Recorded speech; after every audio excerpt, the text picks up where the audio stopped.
शंका बड़ी खराब चीज होती है। शंका करने से समाज बिगड़ जाता है, परिवार बिगड़ जाता है, जातियां बिगड़ जाती है, देश बिगड़ जाता है। एक मौलवी साहब थे, वो स्वस्थ थे, बीमार नहीं पड़ते थे, बच्चों को बहुत अच्छा पढ़ाते। बच्चों ने मन में सोचा कि मौलवी साहब रोज आते हैं पढ़ाने, कभी भी हम लोगों को छुट्टी नहीं मिलती, तो कुछ करना चाहिए। बच्चों ने आपस में सलाह मशवरा किया। दूसरे दिन मौलवी साहब आए तो एक बच्चे ने कहा कि मौलवी साहब आपकी तबीयत तो अच्छी है। उन्होंने कहा कि हाँ। आगे बढ़े तो दूसरा बच्चा मिला। उसने कहा कि मौलवी साहब आपका चेहरा क्यों उतरा हुआ, क्या तबीयत खराब है? मौलवी साहब ने कहा नहीं। और आगे बढ़े तो एक बच्चे ने कहा मौलवी साहब क्या बात है, आपका चेहरा पीला क्यों पड़ रहा है?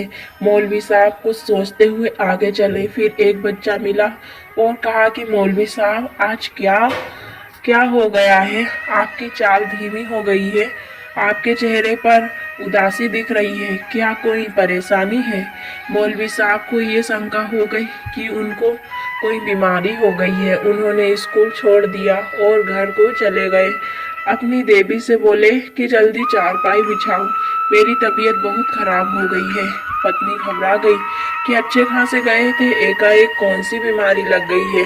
तो उनको शंका हो गई थी और शंका का कोई इलाज नहीं, कोई दवा नहीं। इसी तरह से घर परिवार, जातियों, समाज में, देश में और परमात्मा में अनेक तरह की शंकाएं पैदा कर दी गई है।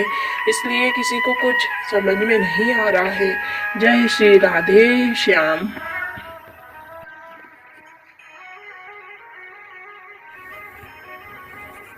एक महात्मा जी थे, उनके पास एक आदमी आया और कहने लगा कि हमारे पास कोई रोजी रोजगार नहीं है, कहीं काम धंधा नहीं मिल रहा है, आप कृपा कर दीजिए कोई काम मिल जाए, रोजी रोटी चले।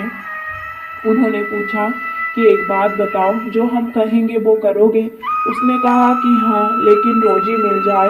उन्होंने कहा कि अच्छा, तुम पर्चियों पर राधा कृष्ण, राम लक्ष्मण सीता आदि सब लिखकर इस लोटे में डाल दो, फिर उसमें से पर्ची निकालकर हमको दो। उसने एक पर्ची निकाली तो उसमें लिखा था कि चोरी करो। महात्मा जी ने कहा कि जाओ चोरी करो। वहाँ आदमी चोरी करना तो जानता नहीं था। वहाँ चला तो चोरों का एक काफिला जा रहा था। उनके सरदार के पास गया और बोला कि हमें अपने काफिले में ले लीजिए, हम भी चोरी करेंगे। सरदार ने उसको रख लिया। एक काफिला यात्रियों का जा रहा था। सरदार ने कहा कि जाओ इस काफिले को लूटो। वो गए और काफिले को लूटा और सेठ को पकड़ लाए। सरदार ने उस आदमी से कहा कि इस सेठ की गर्दन उड़ा दो। वह मन में सोचने लगा कि यह सरदार ऐसे कितने बेगुनाहों की गर्दन उड़ाएगा और भी ना जाने कितने को मरवाएगा, क्यों ना इसी की गर्दन उड़ा दी जाए। ऐसा सोचकर वह तलवार लेकर आगे बढ़ा, लेकिन एक ही झटके में ऐसा पलटवार किया कि सरदार की गर्दन धड़ से अलग हो गई। उसके साथी सब घबरा गए, सोचने लगे कि ये तो सरदार से भी तेज है, हम लोगों को भी मारेगा। वो भागने लगे। उसने सबको बुलाया और कहा कि तुम हमसे डरो मत, तुम इस सरदार के कहने पर गुनाह करते थे, ये धन तो लूट का है, उसे तुम लोग आपस में बांट लो और कोई धंधा शुरू करो, मुझे इस लूट का एक पैसा नहीं चाहिए। सेठ बड़ा खुश हुआ। उसने कहा कि तुमने मेरी जिंदगी बचाई है, इसके बदले में तुम्हें अपना मैनेजर बनाता हूँ, तुम मेरे काम देखोगे, तुम्हें हर तरह की सुविधा मैं दूंगा। तो कहने का मतलब ये है कि महात्मा की वाणी कहाँ कैसे फल जाए, यह आप और हम नहीं जानते। तुम लोग जल्दी जल्दी में आते हो और अपनी कहते रहते हो, हमारी बात सुनते नहीं हो। वो कहने का मतलब ये है, मेहनत की कमाई खाओ। उस आदमी ने लूट का एक पैसा नहीं लिया। अन्न का बड़ा असर होता है, उसका असर भजन ध्यान पर भी पड़ता है, भजन को खराब कर देता है। गुरु का काम है ठगों से बचाना। जो तुम अपना समय दुनिया वालों के साथ बेकार की बातों में बर्बाद करते हो, उससे तुमको बचाकर भजन में लगा देते हैं। जय श्री राधे श्याम।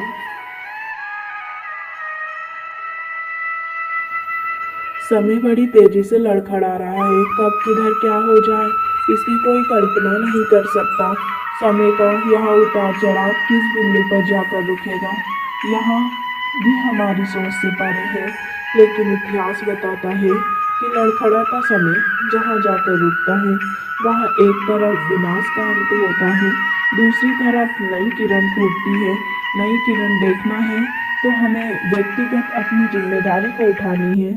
किसी की आलोचना और निंदा की अब कोई जरूरत नहीं है। अब तो अपने आप को सुधारना है और मोड़ना है, क्योंकि हम बिगड़े तो समय बिगड़ता है, हम सुधरे तो समय सुधरता है। देवी शक्तियाँ उधर अपना काम करती रहती है। मानव धर्म और मानव कर्म किसी एक जाति, वर्ग या समाज की विरासत नहीं है। यह तो समस्त मानव जाति का अधिकार है।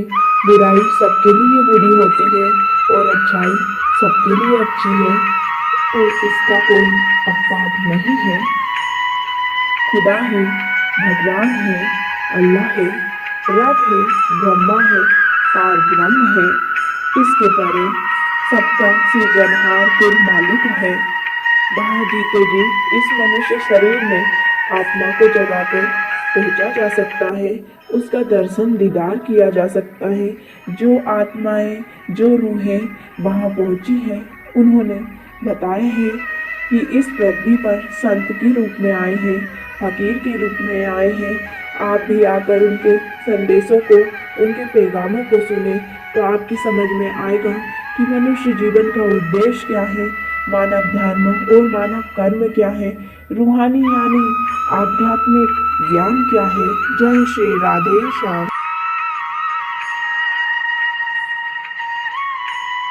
जो राज करता है वह कभी आराम से नहीं बैठता, वह हमेशा लड़ता रहता है। जितनी लड़ाई हुई स्त्री के लिए हुई।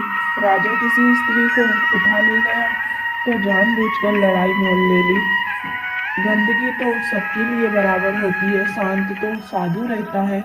महापुरुष जब ऊपर से आते हैं तो चारों युगों में क्या क्या हुआ सब देखते हैं, क्योंकि यह सच्चा बोध है।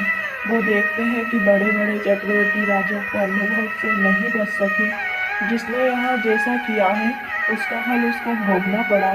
इसलिए महापुरुष बराबर समझाते हैं कि कोई जैसा करेगा उसे वैसा भोगना पड़ेगा, बचेगा कोई नहीं। तुम बुरे कर्म करना छोड़ो, जो कर्म तुम्हें बांध ले उसे क्यों करते हो, फिर अच्छे कर्म भी खत्म करोगे तब मालिक मिलेगा। जिसने तप किया है उसको राज्य मिला है, अगर वह तप करता और राज छोड़ देता तो मालिक मिल जाता है। कहा भी गया है, तप से चूके राज से चूके नर्क। दो बातों का ध्यान रखना। साधकों की मनोवृत्ति दो प्रकार से खराब होती है, फिर वह साधक भजन में रूखा फीका हो जाता है, गुरु के प्रति भी उसका भाव बिगड़ जाता है। पहली तो है स्त्री। यदि किसी स्त्री से तुमने भूल कर भी प्रेम कर लिया तो वह स्त्री गुरु की तरफ से तुमको विमुख कर देगी, गुरु के प्रति अभाव हो जाएगा और ध्यान भजन आंतरिक अभ्यास नहीं कर पाओगे। साधक को दूसरे की देवियों से बचना जरूरी है। उनके पास बैठना तो दूर, उनकी शक्ल भी नहीं देखना चाहिए। जब तक कि साधक की साधना पूरी नहीं होती उसके लिए खास परहेज बताया गया है। जय श्री राधे श्याम।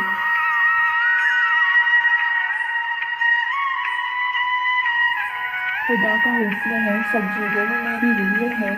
जो मेरी रूहों पर जुल्म करता है मैं उसे सजा देता हूँ। मुझे जानना चाहते हो और मेरा दीदार करना चाहते हो तो जिस्मों में रहने वाली रूहों पर रहम करो और सबकी खिदमत करो, तब तुम्हारा जिस्म पाक होगा और इबादत की ख्वाहिश होगी। हिंदुओं, भगवान का आदेश है, यदि मुझे पाना है तो मानव शरीर में मेरी आत्माएं रहती है। निष्कपट निस्वार्थ होकर उन्हें मुझे मानकर उनकी सेवा करो। ईंट पत्थरों पेड़ तालाब में क्यों लड़ते हो। मानव शरीर में चेतन परमात्मा की जीव आत्मा रहती है। उसको पहचानने के लिए उन महापुरुषों के पास जाओ जिन्होंने अपने आप को पहचाना है और भगवान का साक्षात्कार किया है। वो तुम्हें रास्ता बताएंगे। यदि चूक गए तो समय बुरा होने पर यमदूत सीधे घसीट कर तुम्हें नरकों में ले जाएंगे और कोई तुम्हारा साथ न दे सकेगा। और हाय हाय करके चिल्लाओगे। हमारा अनुरोध है कि अपनी रूह पर रहम करो, अपनी जीव आत्मा पर दया करो। संत और फकीर सबके होते हैं, उनकी तरफ से किसी के लिए भेदभाव नहीं होता।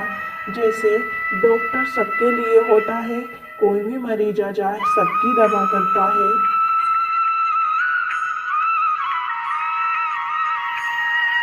ये मकान तो काल भगवान का बनाया हुआ है, तुम्हारा तो है नहीं। इसको तुमको किराए पर दिया है और कहा है कि शुद्ध साफ रखना। जैसा ही मैंने तुमको शुद्ध साफ दिया है वैसा ही मुझको दे देना। मकान तो वापस मैं लूँगा ही। मेरे मकान को अगर आपने गंदा किया तो मैं कठोर दंड दूंगा। आपने इसे बेशर्म में लगा दिया, फिर इसको मार दो, उसको मार दो, बच्चे को मार दो, पक्षी को मार दो, सबको मार डाला। इसमें आपको आनंद थोड़े ही ना मिलेगा। क्या खाने में आनंद मिलेगा? तो कहाँ गया आपका आनंद? आपके इस संसार में आनंद का कहीं नाम निशान नहीं है। ये जो आपको क्षणिक ठंडक मिलती है, वो जो जीव आत्मा की क्षणिक ठंडक जाती है और तुम्हारी इंद्रियों को मिलती है, वही तुम्हारा क्षणिक आनंद है। वह तो कह रहा है कि मैं काल रूप हूँ, अच्छे बुरे कार्यों की सजा दूंगा। काल रूप में तुम कर भ्राता, शुभ अशुभ कर्म फल दाता। क्या वह छोड़ देगा? वह साफ साफ कह रहा है कि पापपुण्य जो भी अच्छे बुरे कर्म तुम करोगे, मैं ब्याज के तुमको अपना सब भोगना पड़ेगा। जय श्री राधे श्याम।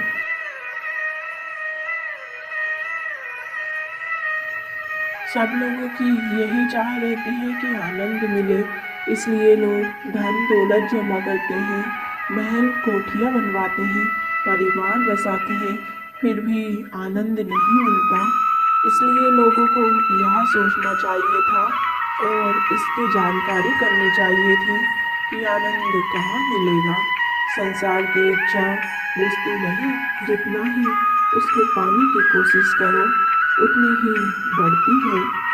जैसे आग में घी पड़े, यह आर्टिफिशियल है, बनावटी और क्षणभंगुर संसार है।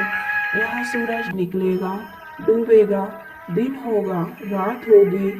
इससे परे दूसरा देवलोक है, वहाँ सूरज डूबता है ना निकलता है, वहाँ अंधेरा नहीं है, वहाँ का प्रकाश ही प्रकाश है। उस सृष्टि की रचना अद्भुत है। ये जल, मिट्टी, वायु वहाँ नहीं है, वहाँ का वर्णन नहीं हो सकता। वहाँ आंतरिक जगत है, दिव्य जगत है, जिसे जीवात्मा, सूरत और रूह की आंखों से देखा जा सकता है, कानों से सुना जा सकता है और नाक से सूंघा जा सकता है। बाहर दो आंखों से दिखाई देने वाला जगत यह मिथ्या है और आंतरिक जगत प्रकाशमान है, पर आप इसको जानते नहीं और इसी मिथ्या जगत में बुद्धि की कसरतबाजी करते रहते हो, पर मिलता कुछ नहीं है। अंतोगमा तुम फना हो जाते हो और सब यहीं छूट जाता है। जय श्री राधे श्याम।